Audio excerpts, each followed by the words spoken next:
Because I'm such a curvy coffee addict. Like in the morning, yun talaga yung nagpapasaya sa akin. Sorry, inano ko yung mic mo, dear.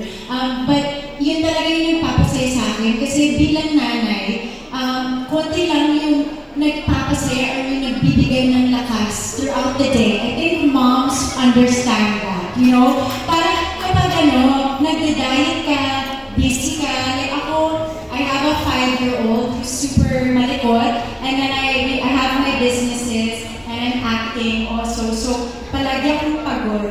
But what makes me happy, nakaka-happy throughout the day, is my curvy coffee. And I have it so many times a day.